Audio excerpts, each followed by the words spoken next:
Ball on Psalm 73, verse 17. Praise the Lord.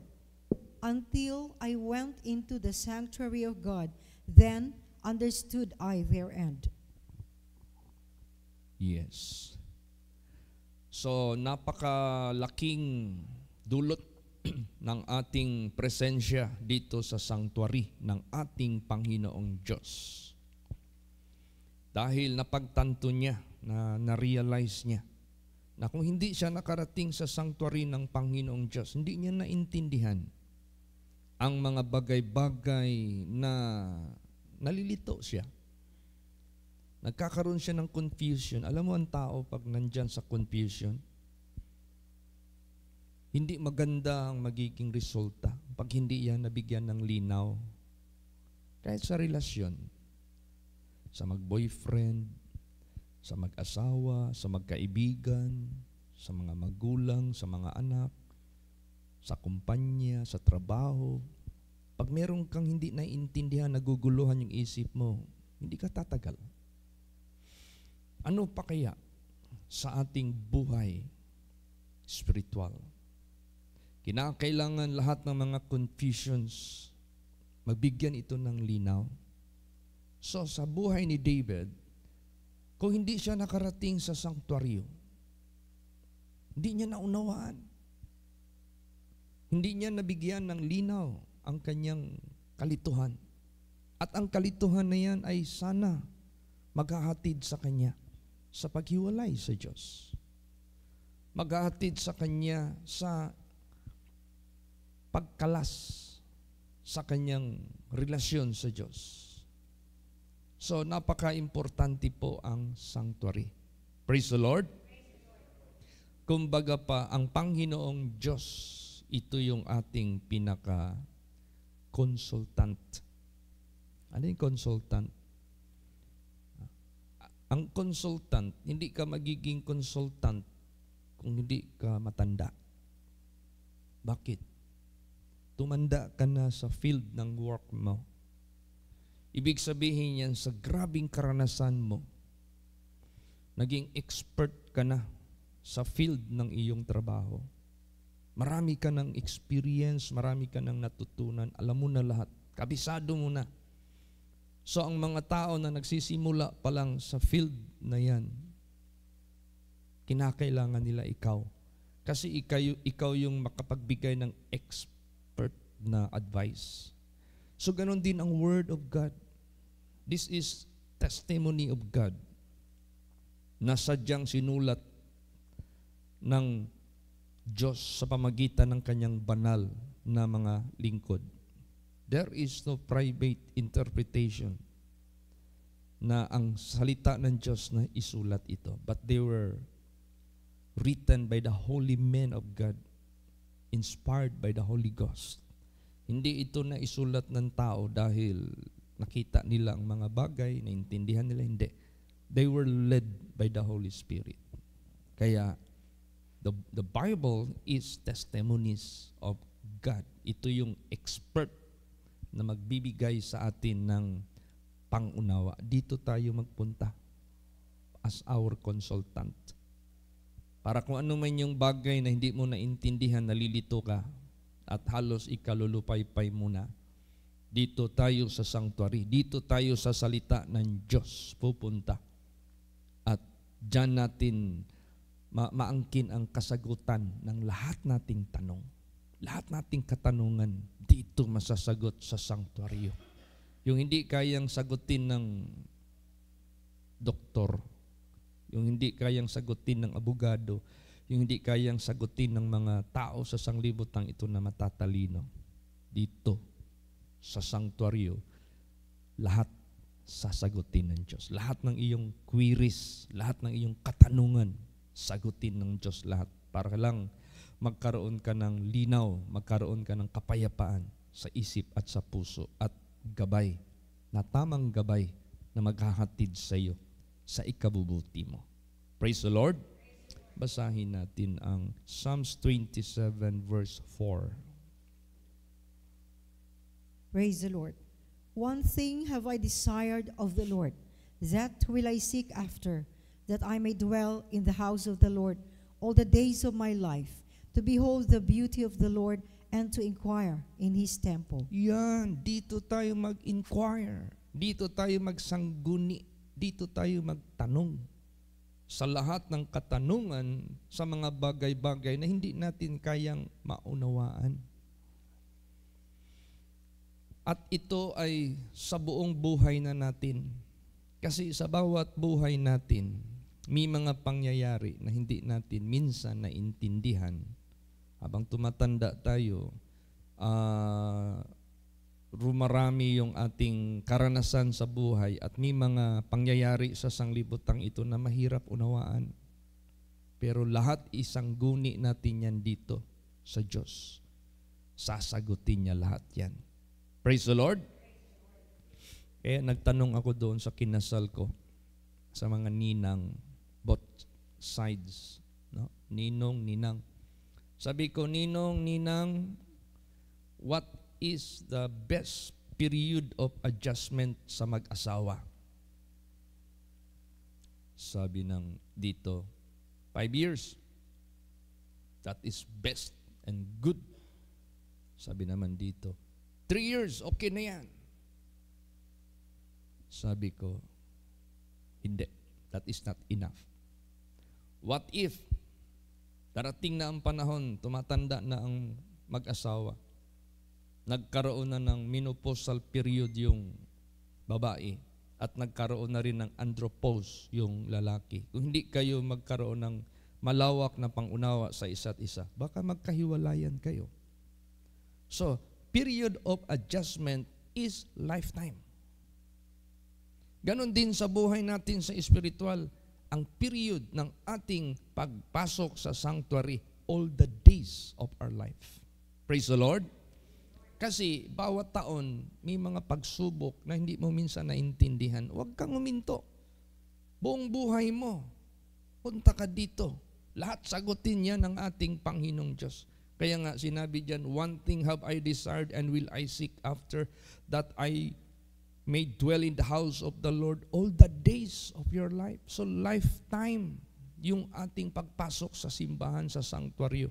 Buong buhay natin para makita natin yung kanyang beauty at maka-inquire tayo. Anong maka-inquire? Makapangutana ta unsay mga pangutana nga atong angay pangutanon nganong inana nahitabo para tagaan ta sa Dios ug katubagan. Bigyan tayo ng kasagutan lahat ng ating mga katanungan.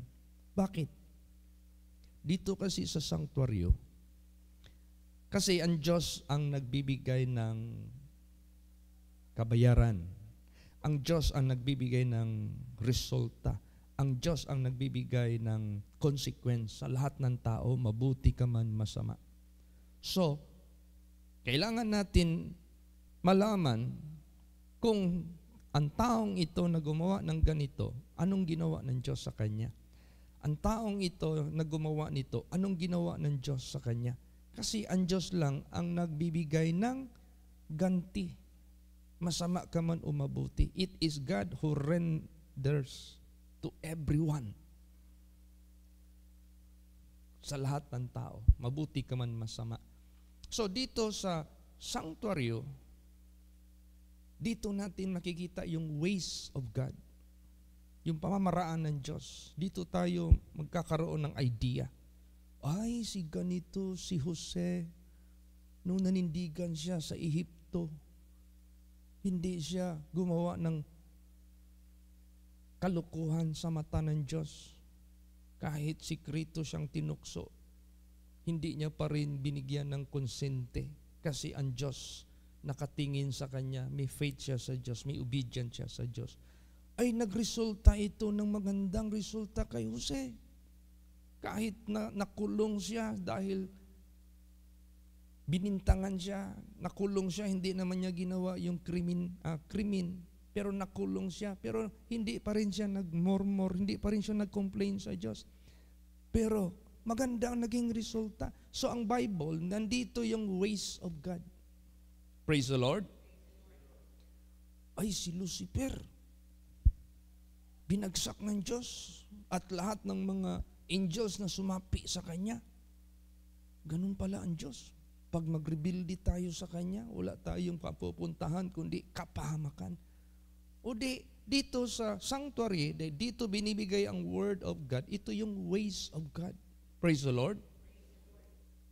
Dito tayo matuto sa ways of God. Basahin natin yan.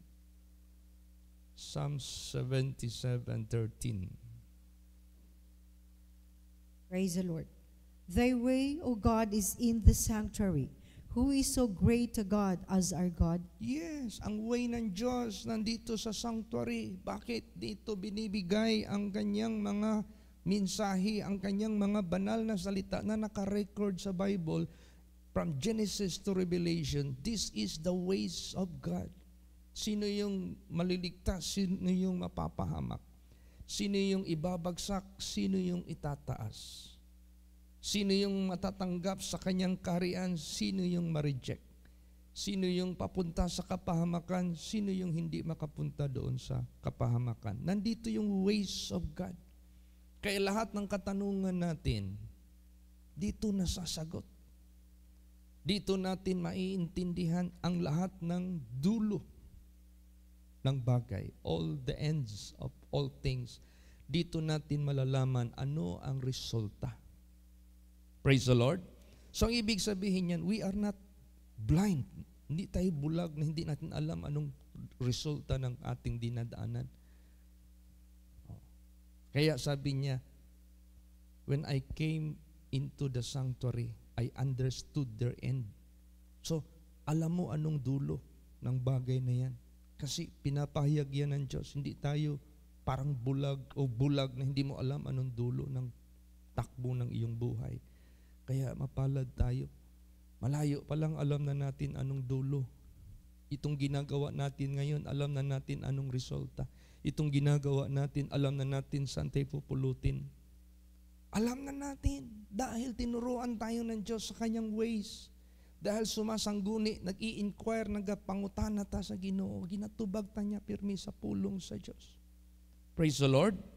Kahit hindi pa kayo mag-fellowship sa akin, gamitin lang yung bibig ko. Alam mo, naranasan ko yan sa Manila. Merong 3 mga pastors bumisita doon, iba-ibang simbahan. Siguro nag-usap sila nga, merong house service dyan, merong binata dyan na pastor. Ano kaya, bisitahin natin yan? Para magtanong tayo, anong doktrina nila? Magtanong tayo kung tama ba yung pamamaraan niya?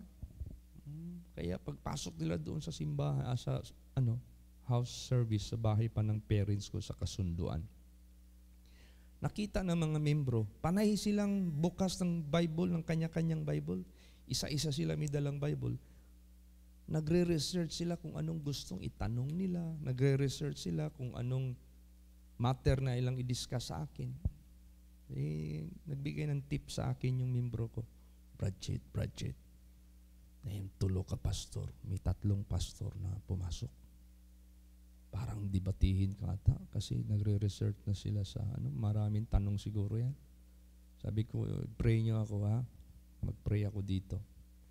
Nung nag-service na kami, nagbigay na ng word of God, yung mga 3 pastors, hindi man lang mag-response ng praise the Lord, hindi sila mag-response parang sila ba? Tawag yan, aloof.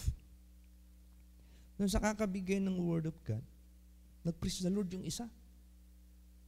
Sabi ng dalawa, bakit ka nag-praise the Lord dyan? Kakabigay ng word of God, 2 na ang nag-praise the Lord, isa na lang naiwan. Sa kakabigay ng word of God, 3 na sila nag-praise the Lord. Nung habang nagbibigay ako ng word of God hanggang natapos, pagbaba ko doon sa pinaka-elevated platform, pagbaba ko, kinumusta ko sila, sabay, meron ba kayong mga tanong? 3 sila nagsabay-sabay. Nasagot na lahat po sa salita ng Diyos kanina. Hindi ko alam anong tanong nila, pero nasagot sa Word of God. Kaya dito, lahat ng katanungan, sasagutin ng Diyos yan. Gagamitin lang yung speaker ng Diyos. Parang speaker. Bakit nagsasalita yung speaker? Hindi naman yan tao. Dahil ginamit ito ng tao. So tayo, speaker lang tayo nagsasalita, ginamit lang tayo ng Diyos. Kaya lahat ng katanungan dito, sa isip, sa puso mo, doon sa Panginoon, at sa buhay mo sa sanglibutang ito, kayang sagutin ng Diyos lahat yan. Praise the Lord! Kaya ang Word of God, ito na yung maging consultant natin. Consultant, diyan tayo magkuha ng counsel, diyan tayo magkuha ng best advice, diyan tayo magkuha ng perfect advice, diyan tayo magkukuha ng expert talaga na advice na hindi ka na kailangan magdadalawang isip. Alam mo na anong resulta. Alam mo na anong patutunguhan. Kaya this is our best counselor. Praise the Lord. Basahin natin. Psalms 119:24. Praise the Lord. Thy testimonies also are my delight and my counselors. Yan. Alam mo nung nag-dedicate ako ng anak ni Brother Noli, yung anak ni Brad Noel sa Marbel Congregation. Nung pauwi na kami, we are about to go into the sanctuary to pray for our trip. Nasulyapan ko yung dalawang lalaki dyan sa labas nag-uusapan. Kung bakit yung paa ko dinala doon sa kanila. Hindi muna ako pumasok sa simbahan. Kumbaga pa nag-bypass ako sa simbahan. Pumunta muna ako sa kanila. I greet them. Nung nag-greet na ako sa kanila, yung isang lalaki tumayo. Kumuha ng upuan, pinaupo ako. Meaning to say, they want to talk with me. Sabi ko, kumusta kayo? Naumupo din ako. Ay, Pastor, we are talking about Bible. Kasi may natutunan din ako. So, habang nagkikwento siya, siya pala ay dapat siya naging pari. Tapos niya lahat ng kurso, tapos niya lahat ng pag-aaral, i-assign na sana siya sa Africa. Hindi lang siya nagpa-assign. Kaya hindi natuloy yung pagka-pari niya. Nag-asawa na rin siya. Daming nang alam daw sa Biblia, sa banal na salita ng Diyos. Praise the Lord. Tapos tanong siya sa akin, paano daw ako na naging pastor? Sabi ko ganito, I was a religious person. I was active in a certain religion. Lumaki ako sa religion na yan. Pumupunta ako sa katedral, dyan sa San Pedro. Mayroong auditorium dyan na tinatawag na St. Peter. Every Saturday, nag-a-attend ako ng charismatic movement. Nung na-develop sa aking puso to serve God as a Catholic, dahil bata pa ako, teenager pa ako, mga 12, 13, 14, 15 pa ako. Gusto ko mag-altar boy kasi yun man yung age na pwedeng mag-serve sa Diyos, sa simbahan. Hindi ka naman pwede magpari kasi kung magpari ka diretso, 10 years yung pag-aralan yan eh. So altar boy muna ako.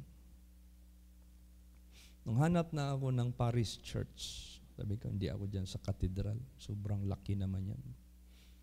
Dito lang ako sa maliit-liit. So doon, pinili ko yung parish church namin noon dyan sa St. Jude, Malbar Street. Kumatok na ako doon sa konbento. Wala mang bumukas. Sabi ko, walang tao. Ngayon, the following Sunday, inimbita ako ng first cousin ko, si Pastora Edith. Dito na sa holy place. Nako, in trance pa lang ng message ng Word of God, na-bless na ako. In trance pa lang ng message ng Word of God, grabe yung liwanag na nakita ko, na sumanag sa isip, sa puso ko. Since then, I was touched by God. So sunod-sunod na ng mga linggo-linggo muna kami nagsisimba. Hanggang Sa pagpatuloy ko sa Word of God, pumasok na ako sa entrance. Pumasok na ako sa inner part. Marami na akong nalalaman. Marami na akong nakikita about the truth of God, about the glory of God, about the beauty of God. Hanggang patuloy ako, pumapasok na ako doon sa pinaka-inner part ng Word of God. Ang dami kong na-discover. Until now, tumatanda na ako, the discovery never ends. Hindi pa rin natatapos. Praise the Lord. Entrance pa lang ng Word of God. Basahin natin yan. Psalms 119, 130. Praise the Lord. The entrance of thy words giveth light. It giveth understanding unto the simple. Yan. Entrance pa lang ng Word of God. Nagbigay na sa iyo ng liwanag. Nagbigay na sa iyo ng understanding. Being know-how. Simple. Pag sinabing simple, know-how. Walang kaalam-alam. Nung nag-testimony na ako sa kanya, sabi niya sa akin, Pastor, never heard pa yung testimony mo sa buhay ko. Ngayon pa lang ako nakarinig ng mga testimonies how God worked in your life. So he was impressed and he was blessed by the Word of God. Kaya sa buhay natin, itong sanctuary na ito, grabe yung madidiscover natin. Praise the Lord. Ito yung pinaka-consultant natin. Entrance pa lang, magbigay na ng liwanag. How much more if you go in the inner part of the Word of God. Lalo mo nang makikita yung hindi mo nakikita ever since na mga layo na pananaw ng Diyos. Ang lalim ng pangunawa ng Diyos. Ang lawak ng kapangyarihan ng Diyos. Hindi mo na siya kayang ipagpalit ng iba. Hindi mo na siyang kayang talikdan. Hindi mo na siya kayang palitan. Ganon. Kaya mapalad tayo. Pag buong buhay natin, hindi na tayo humiwalay sa sanctuary. Kasi yung ways of God nandito na lahat. Praise the Lord. By the way, ano ba talaga ang confusion na naranasan ni David? Bakit sinabi niya, kung hindi ako nakapasok sa inyong sanctuaryo, hindi ko alam ano ang magiging dulo nila. Alam mo, nag-question siya. Basahin natin. Psalm 73, 2 hanggang 16. Praise the Lord. But as for me, my feet were almost gone. My steps had well nigh slipped. For I was envious at the foolish when I saw the prosperity of the wicked. For there are no bands in their death, but their strength is firm. They are not in trouble as other men, neither are they plagued like other men. Therefore, pride compasseth them about as a chain. Violence covereth them as a garment. Their eyes stand out with fatness. They have more than heart could wish. They are corrupt and speak wickedly concerning oppression. They speak loftily. They set their mouth against the heavens, and their tongue walketh through the earth. Therefore his people return hither, and waters of a full cup are wrung out to them. And they say, How doth God know, and is there knowledge in the Most High? Behold, these are the ungodly who prosper in the world. They increase in riches. Verily, I have cleansed my heart in vain, and washed my hands in innocency. For all the day long have I been plagued, and chastened every morning. If I say, I will speak thus, behold, I should offend against the generation of thy children. When I thought to know this, it was too painful for me. Yan, nag-question siya. Nung nakita niya ang mga wicked are prospering. Nung nakita niya ang wicked nagsasalita against God na mga mahanghang na salita, and yet they are prospering. Sabi niya, useless pala itong pag-cleanse ng aking buhay. Kung tingnan ko yung mga wicked, kung gaano sila magbulyaw, kung gaano sila mag-blaspheme sa Diyos, parang malulutong pa sa chicharon. Pero nagpa-prosper man sila. Masaya man sila. Hindi man sila katulad sa ibang tao dyan na naghihirap. Bakit ganun? Nagtanong na siya. Sabi niya, masakit para sa akin ito. Kung sasabihin ko ito, I shall offend the generation of the children of God. Baka sila mahawaan din sa aking question. Baka sila magtanong na rin kung i-open ko ito sa aking napansin na aking nakikita. Akala niya, tama na yung direksyon niya. Nako, nung nakarating siya ngayon sa sanctuary, doon niya ngayon naintindihan ang end, yung unang verse natin kanina. Anong end ang nakita niya doon sa mga tao na akala niya mas mapalad sila kaysa mga godly? Anong end pala nakita niya? Basahin natin. Psalm 73:18 hanggang 20. Praise the Lord. Surely thou didst set them in slippery places. Thou cast them down into destruction. How are they brought into desolation, as in a moment they are utterly consumed with terrors. As a dream when one awaketh, so, O Lord, when thou awakest, thou shalt despise their image. Yan, they are not in a stable condition. They are not being assured in their future, but they are being put into a slippery places. Para silang nilagay sa isang madulas na lugar na walang assurance, na biglang mapapahamak sa isang iglap lamang at sila ay uubusin ng tinatawag na kilabot or terrors. Para silang nanaginip lamang nung sila ay nagising.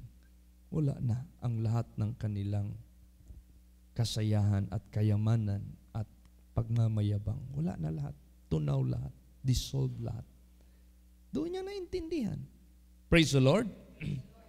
Nung nakarating siya sa sanctuary. Kasi, ang tao, kung isipin, kaya yung mga sinulat ni David, sabi niya dyan, teach us to number our days that we may apply our hearts unto wisdom. Siya rin yung ginamit ng Diyos na nagsabi, all high degree or low degree, if they are weighed in the balance, they are altogether lighter than vanity. So, ibig sabihin yan, saan niya natutunan lahat yan? Dito sa sanctuary. Na wala nang ibang the best na gagawin, kundi manampalataya, sumunod sa Diyos. Because there is assurance of eternal benefit and temporal benefit. Kasi pag kunin na yung kaluluwa mo, wala. Kung wala kang kaligtasan, basahin natin. Job 27 verse 8. Praise the Lord. For what is the hope of the hypocrite, though he had gained, when God taketh away his soul? Yan, tanong yan. Anong merong pag-asa sa mga mapagpaimbabaw, mga hypocrite ba, kana bitang karon ingnon? Bisan siya ni dato, gain, naka-gain siya, ni uswag siya. Pero kung kwaon na iyang kalag, kung sa may iyang magganan siya, madala niya ng kayamanan niya? Wala, dili. Makaluwas na niya. Kung silutan na siya sa Diyos, dili, hindi po. Kaya, ganun, kahit pa ilang hundreds of years, magsaya yan sila. Basta wala ka sa Panginoong Diyos. Wala ring saysay. Basa, Ecclesiastes 8:12 hanggang 13. Praise the Lord. Though a sinner do evil 100 times, and his days be prolonged, yet surely I know that it shall be well with them that fear God, which fear before him. But it shall not be well with the wicked, neither shall he prolong his days, which are as a shadow, because he feareth not before God. Yan. Walang ikabubuti ang mga masasama kahit pa. Darating pa sila ng ilang hundreds of years. Mas mabuti pa sila matakot na lang sa Diyos. Hindi ikabubuti ng wicked kahit pa maprolong ang kanilang mga araw sapagkat sila ay katulad lang ng anino mas mabuti pa matakot sila sa Panginoong Diyos. So, to fear God is far better than wickedness. Useless yung wickedness, yung kasamaan mo. Ayaw mong maniwala sa Diyos, ayaw mong sumunod, ayaw mong magpakabanal, ayaw mong magpaturo sa Diyos. Tapos mag-enjoy ka sa deception ni Satanas, sa lahat ng mga bisyo. Alam yung kalasingan, ang laking epekto. Tingnan mo yung tao na nagpatay ng borders niya. 2 babae yun, pinatay niya. Dito yan sa Davao. Nung nalaman niya na napatay niya yung 2 borders niya na 2 babae, nag-escape siya sa Digos. Doon siya nahuli. Nung nahuli siya doon, kinulong. In-interview ng reporter, Manong, unsa may imong masulti? Nga gipatay man nimo ang 2 ka babae nga imong mga borders. Alam mo anong sagot niya? Lasing ako sa panahon na yan. Hindi ko na nalaman na pinatay ko sila. Nung natauhan ako, ang laki palang kasalanan na gawa ko na hindi ko dapat gawin sa kanila. O tingnan mo yung kalasingan. Nakagawa ka ng malaking kriminalidad na hindi mo naman dapat gawin kung hindi ka lasing. Nagawa mo lang yun dahil lasing ka.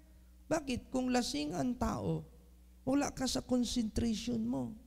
Anytime pasukan ka ng demonyo kasi mahina yung pangunawa mo. Sa daming mga aksidente dito sa mundo na namamatay ang mga pasahero at driver, galing sa party, naglasingan, nag-drive, dala ang maraming tao, patay halos lahat. Hindi alam anong desisyon dapat gawin pag nasa peligro sa daan. Nagpataka na lang. Walang sound mind . Palakarin mo yung lasing sa pilapil. Sigurado yan, mahulog yan. Kaya, ang mundong ito, ang daming mga ginagawa sa tao na pinagbabawal ng Diyos dahil mapahamak ka. Hindi nila alam. Ginagawa pa rin nila. Ang kasalanan ginagawang pleasurable, ang kasalanan ginawang acceptable. Pinahintulutan ng gobyerno magtayo ng maraming planta ng mga pampalasing. Di ba? So, kung nakita lang yan ng gobyerno na sa Bible bawal yan at nakita nila sa survey ang laking damage ng alcohol sa buhay ng tao, dapat parang ginawa ni Digong dito. Sa history ng Pilipinas, every New Year, ilang kamay ang napuputol. Ilang tao ang nabubulag. Ilang taong napuputulan ang dila. Dahil sa mga triangle, dahil sa mga aswitis, dahil sa mga Judas belt kung tawagin, lahat-lahat ng mga paputok. Nung pinagbawal yan ng ating gobyerno dito sa Davao, naging mayor si Digong, di ba, na-will known ang Davao City, 0 injuries. 0 ha? Samantalang sa Luzon, nako, by the thousands, every New Year. Kung yung alcohol na yan, pagbawalan yan, para wala ng mga taong maaksidente. Dapat lang. Praise the Lord. Kaso malaking mababawasan sa kaban ng gobyerno. Never mind. Anuin mo yung tax na raming constituents na napapahamak na mamatay. Ganun ang diablo. Deception ni Satanas. Kaya kung hindi tayo matibay sa salita ng Diyos, wala kang wisdom, wala kang knowledge, akala mo okay lang, yung pala. Ang end mo is kapahamakan. Naalaala niyo yung tao dito na nagmayabang. Oh soul, magsaya ka. Sinira ko yung maliit na budiga. Pinatayuan ko ng malaking budiga para lang imbakan ko, istakan ko ng maraming pagkain. Oh soul, magsaya ka. Anong sabi ng Diyos sa kanya, ng may-ari ng buhay niya? Basahin natin. Luke 12:20. Praise the Lord.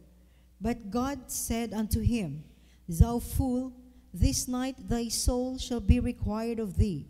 Then whose shall those things be when thou hast provided? Yan. Tingnan mo. Wala na. Ngayong gabi, kunin ko yung kaluluwa mo. Sino ngayon kakain sa iyong mga hinanda? Wala na. Ikaw hindi ka nakakain yan. Alam mo, it is sad na balita sa Davao City. Yung ating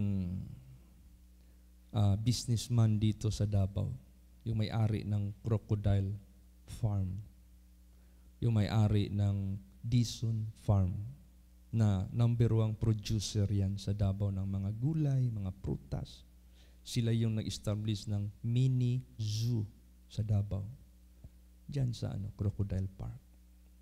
Last Sunday, umaga, na-aksidente siya. Namatay. Bata pa, parang 62 years old pa lang. Sumakay siya ng kanyang tri-bike, yung motor na 3 gulong.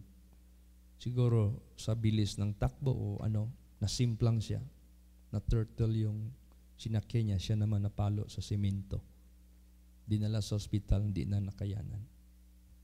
Patay. 62 years old pa lang. So kung hindi tayo handa, okay lang kung handa siya. Tayo rin. Kung hindi tayo handa, kahit ilan pa ang business mo na naitayo mo sa sanglibutang ito. Kaya, huwag nating aksayain ang ating maikling panahon, buhay sa mundo, na walang Diyos, na walang salita ng Diyos. Pinaka-consultant natin ito para makita natin anong end ng ating nilalakaran. Kung yan ba ay ikakapahamak mo lang o ikakaliligtas mo sa walang hanggang kaligtasan. So anong conclusion ngayon? 2 ang nakikita natin dito sa Bible. Yung wickedness of the wicked at saka yung righteousness of the righteous. So, pili tayo. Saan ang markahan natin? Kaya nga, dapat kada simba natin, dala kayo ng Bible. Bible. Dala ka ng ballpen. Minsan, ilang beses na ako nagpalit ng Bible kasi yung Bible ko puro na marka. So, binigay ko sa mga pastors, kasamahan ko, para meron silang notes. Parang notes na rin yan yung mga marka. Ngayon, naalaala ko si Pastor Samuel Gabre. Ito yung Bible ni Pastor Samuel Gabre. Dito ako nag-i-study.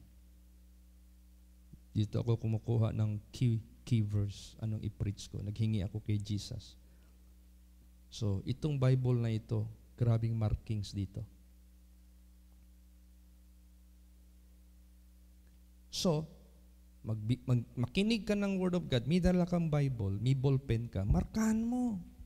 Uy, magandang buhay ito ah. Ito pala yung righteous na person. Oh, naligtas siya, pinagpala siya ng Diyos, niligtas siya. Hallelujah, markahan ko ito. Markahan mo. Kasi iba kasi markahan mo, matandaan mo. Hindi mo yun makalimutan.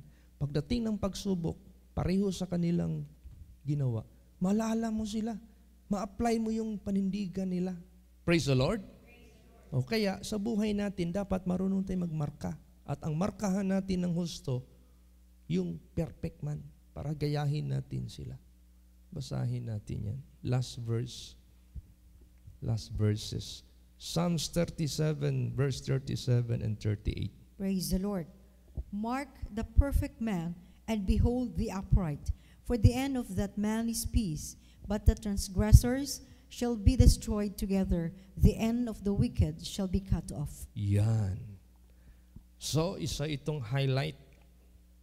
Pag meron kayong dalang Bible dyan, may ballpen kayo, markahan mo yan. Ay, markahan ko yung mga taong sakdal sapagkat ang end nila is peace. Peace meaning to say eternal life. Peace, blessing, goodness of the promises of God. You are not in trouble. But the transgressor shall be destroyed. Uy, ayaw ko nito. Ayaw ko ma-destroy. But the transgressors shall be destroyed together. Uy, lahat pala. Kung magsali ako dito, kasama ako sa destruction. And the end of the wicked shall be cut off. Naku, puputulin pala ang mga wicked. So, pag meron kang Bible, markahan mo ito. Matandaan mo yan, di mo na yan makalimutan. Pagdating tukso, pagsubok, nakamarka na sa utak mo yung dapat mong tularan at yung dapat mong hindi tularan. Praise the Lord! Kaya, next Sunday, mag-check ako. I will ask all to raise their Bible, their own Bible, para ma-check ko kung baka wala nang dala-dala ang mga anak ng Diyos ng Bible. Hindi. Iba talaga. Ito. Praise the Lord. Markahan mo talaga. Ganon ka-importante. So, pasalamat tayo sa ating Panginoon Diyos. The best consultant for our life is the Word of God. This is expert to give us advice. Kasi ito na yung pinakamatanda sa lahat. God is the so-called beginning. Siya yung pinakamatanda. Alam niya lahat ang kanyang advice dapat sa atin para tayo maligtas. So, pasalamat tayo sa Diyos. Kung hindi siya nakarating sa sanctuary, wala na. Backslide sana siya. Pero pagdating niya sa sanctuary, na-understand niya ang lahat ng dulo ng buhay na nakita niya. At dito siya nag-inquire. Kaya all the days of our life, let us dwell in the sanctuary of the Lord. Praise the Lord! Magsitayo po ang lahat.